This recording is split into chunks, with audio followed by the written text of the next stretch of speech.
welcome back to Brooks Nook, Always Learning. I am sitting here in Carline and thought I would get to a little bit of our second grade curriculum review. So here we go. I am just looking through some of my notes here. This is where I get things done in Carline, because why not? It's Carline. So one of the reasons I think that learning God's story did so well for my second grader with the phonics is that my second grader, and I think this is true for, you know, different kids, different strokes for different folks, right? So he did not want to just memorize words. He wants to know why. Why does it make that sound? Why, when you put that sound to that sound together, does it make that sound? And after learning that, he's fine memorizing the words, but he wants to know the rules to the game, you know? So he liked the explanation and took well to that, and it was just very effective. When we did that, I reviewed every day. I went back to the beginning and we went word by word by word by word by word, every example, and he read them all. And it was exhausting, but we did it.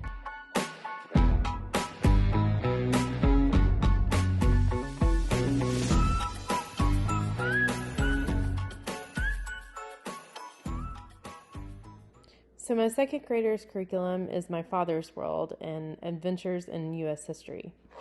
It has some preparation things that kind of give you a hint as to what to do before the year starts. And I would definitely take some time to actually read through that if you decide to use this curriculum for yourself.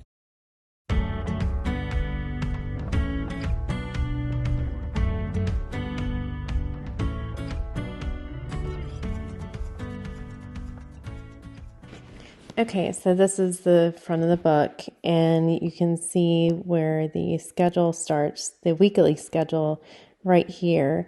This weekly schedule really helps check everything off. You can change days, you can write things in the blank spaces. There are also notes pages that go into more detail. I will link the sample page down below.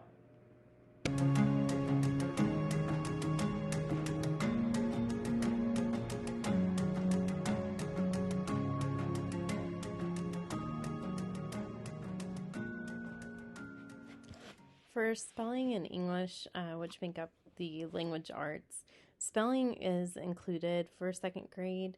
The English actually has to be purchased separately outside of the curriculum, and you just want to make sure you get the right one. There is one for second grade and there is one for third grade, and they are different.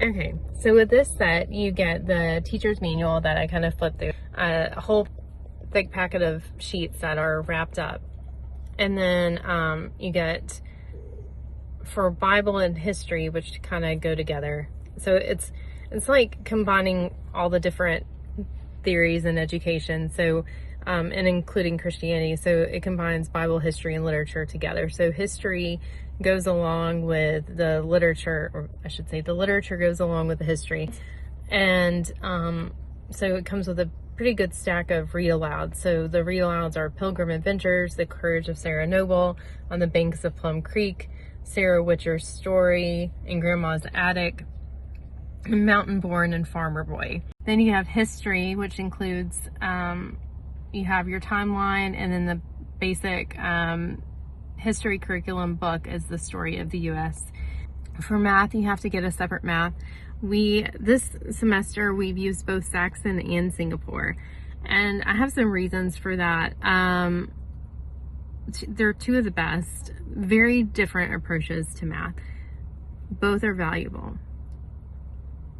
I'll get into a whole math section. You know I'm going to get into a whole math section, let's face it. I'm going to get into a math section. The science isn't as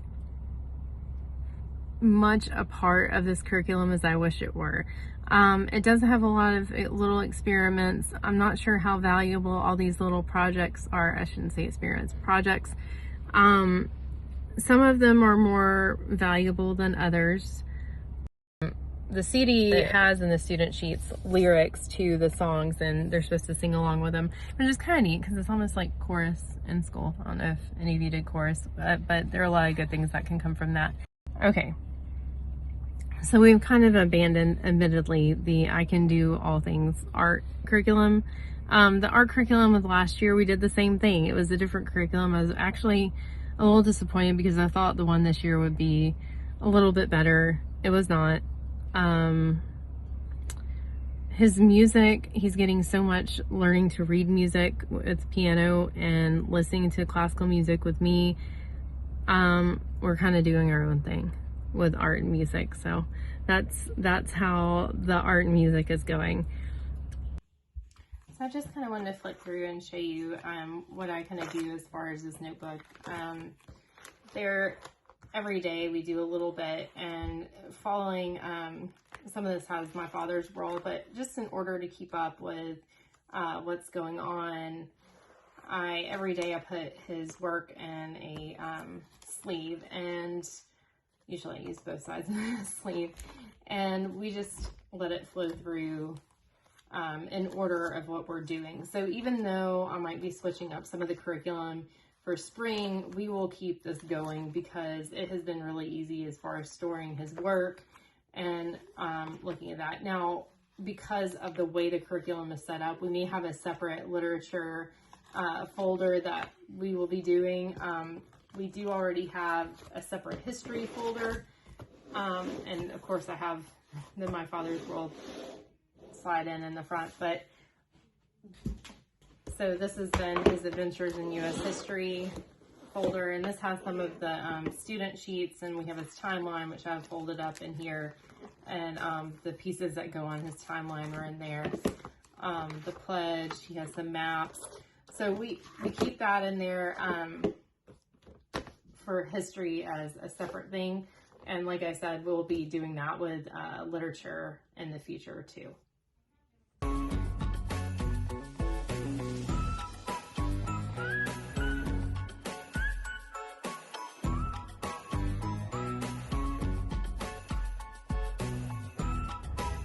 If you are new to homeschooling, just be careful, because if you buy some of the things that are done all for you, there's always going to be a little bit that's not done all for you, and there's going to be a list of things to buy at the beginning of the week. And some weeks you forget one or two things that were really important for that project, or you realize you just didn't buy anything for the projects that week. And if you're a check the box kind of person, kind of panic, and you're like, oh my gosh, she's gonna miss something. You're fine. You're fine. It's on the internet. You're fine. Just take a deep breath. If you may not even think it's worth your time looking at that. That's okay. Sometimes you won't. As a parent, as their teacher, evaluate it. Now, I'm not saying abandon everything. Don't just throw everything away because you don't feel like doing that. That's not the right attitude either. But sometimes you gotta let it go. Sometimes you just gotta draw a line through it. Just draw a line through it and say, nope.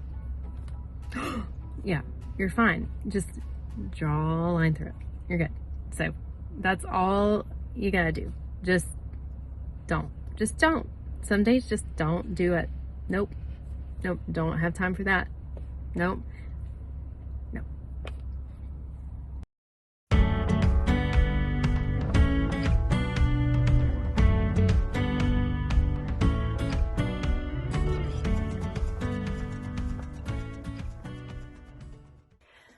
Okay, so math for second grade. There are a lot of different math curriculums, and there are a lot of different math teachers and math parents. Probably if you were taught math in the same time I was, we learned more of a classical approach to math. Rote memorization, you knew your facts, and you better know your facts because everybody was going to move on without you if you didn't. So it was a lot of repetition, a lot of just what are your times tables, those kind of, and your addition facts, your subtraction facts, you do them over and over and over again. And so there's been a movement, especially in public school curriculum, to go more toward the Common Core method. And this method is quite a bit different. It left a lot of uncomfortable parents scratching their heads and saying, I don't know how to help you with your homework. I have no clue what to do. Don't know how to do this. And There are some good things about both. I have chosen 2 different math curriculums for my second grader, and we have used both. I think I'm very comfortable with either one. So we chose Singapore Math, which is more like Common Core. The whole idea was that Singapore was scoring much higher than most of the other students in the world when it came to math, and they have a more mental math approach, and it's more conceptual and thinking about things in your head and how to make base 10 and that sort of thing. It's definitely more getting a grasp of what is going on with the numbers and the number line and seeing things in that way. And then there's Saxon Math. And Saxon Math is more the traditional approach. It has more in the curriculum as far as a spiraling approach. Spiraling, what that means is that it just comes back and it helps with retention because old problems are mixed in with the new problems. So you have a few new problems and then it goes back and reviews some old ones. So either approach is wonderful. I think either one can work. I really would like for my kids to see things both ways. I'm not going to require them to do every problem both ways, but I like to introduce concepts in different ways, especially in second grade, just to see what works better. For my second grader, I would say probably Saxon is going to come out on top, as it did with my 7th grader, but I am using them both. And both are fine. Both are great. I like either one. I would say that you should be pretty comfortable with math to teach the Singapore. It requires a little bit more. Now there is a parent guide and there's also a teacher guide for both. I feel like the main student workbook for both is all you need. For Saxon, there's a meeting book that is pretty intensive. It gets a little old over time having to do the meeting book every single day. So we did it at the very beginning and it helped review things like the calendar and learning graphs, which are extremely important. But once we got a handle on it, we'll come back and review every now and then, but we're not going to do it every single day. And that's one of those things where, as a parent, when your child is ready to move on and you just have to make that decision. I would say that repetition is extremely important with math because if you don't use it, you lose it.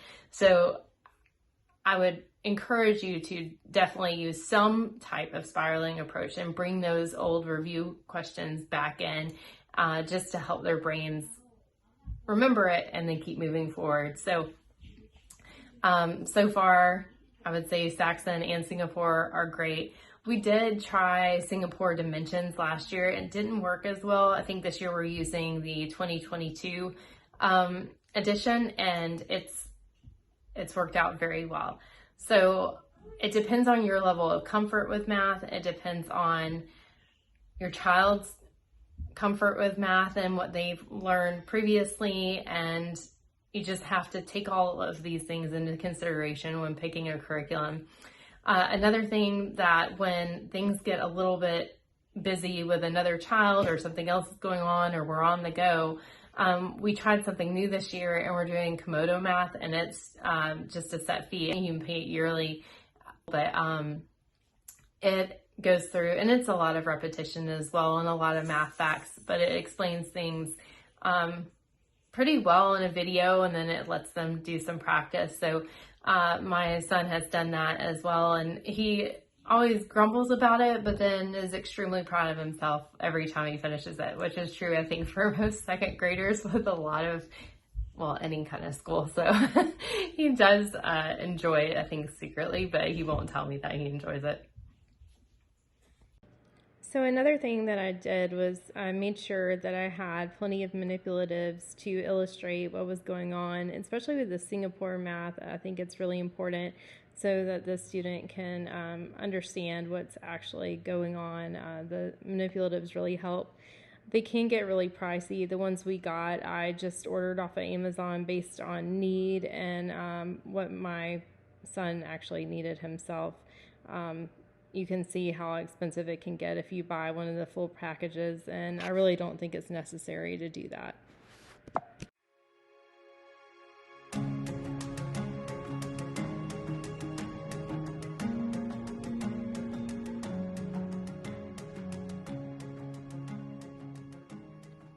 So I've been lucky enough to join a great nature group in our area that's led by Erin Thomas. She does Saltmarsh Schoolhouse, so please go check out her YouTube channel. She has a lot of information, and she's helped me in so many different ways, and guided me in so many different ways, and encouraged me.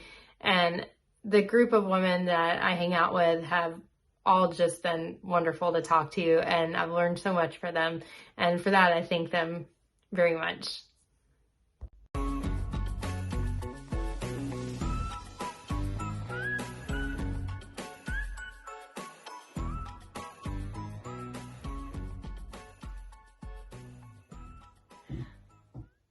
In summary, I think there is a lot of value in all-in-one homeschool curriculums, especially starting out. I have been very impressed with my father's world, and I would recommend it to any Christian homeschoolers, especially in their first year of homeschooling. There are also other secular all-in-one programs that you can look out for. Bookshark is one of them, and another Christian all-in-one program that I've seen a lot of positive reviews for is Sunlight. We considered using both of these at some point in our homeschool curriculum. My kids and I have become more comfortable with homeschooling. We are beginning to see what works for our family and what does not. This includes styles, strategies, schedules, what my kids enjoy doing, what they may need more work on. So I spend a lot of time mentally reworking and reevaluating our homeschool curriculum. I don't think moving forward we will buy any one curriculum. I think there are going to be many resources that contribute to our final curriculum. I encourage you to be confident in yourselves and in your homeschool. You'll surprise yourself. Just keep working and keep learning together.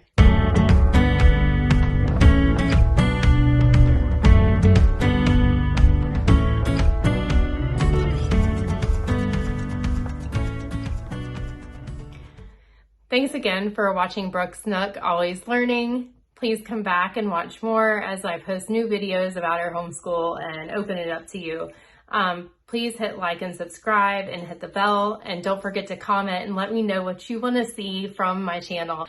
Y'all have a wonderful day and come back soon. Bye.